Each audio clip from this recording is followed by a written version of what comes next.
Hello, and welcome to the BMC Quick Course Series. My name is Craig Sutton, and I'm a product developer for MainView for Unix System Services based in San Jose. In this session, I'll show you how the new Action Security features in version 1.7 work.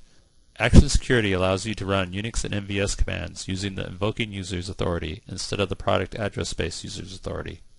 It's an additional layer of security which works on top of the existing MainView security features.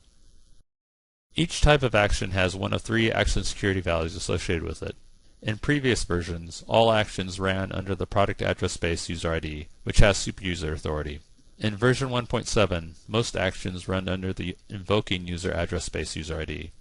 The SUP security value is used mostly for internal actions which don't invoke a Unix or MVS command.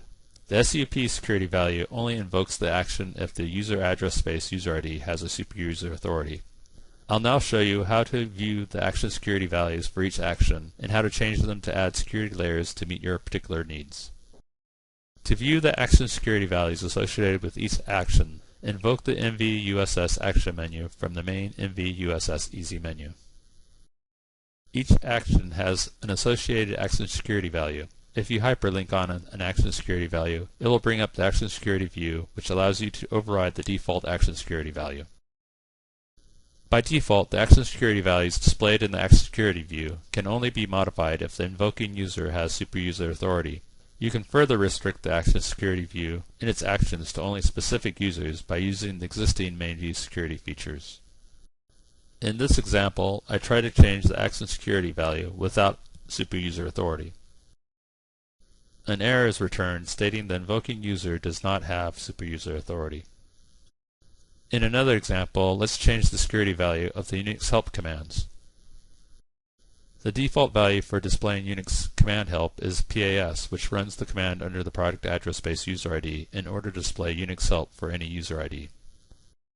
In this example, I changed the action security value with a user ID which has superuser authority. I changed the security value from the default value of PAS to a value of SUP. The action security view now displays the new security value of SUP and highlights it since it no longer matches the default security value of PAS. Now, if I try to run the Unix help command with a user ID which is not a superuser, I get an error message. In order to change the USS help security value back to its default value, I can invoke the delete line command as a superuser. This will bring up a dialog to confirm the delete request and reset the security value to its default value. The action security view now shows the security value matches the default value and is no longer highlighted. The non-superuser user ID can now invoke the Unix help command. In this example, I'll invoke the kill command which has an action security value of UAS.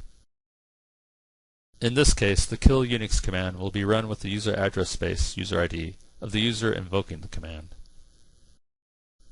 From the PS overview, the user tries to kill a process.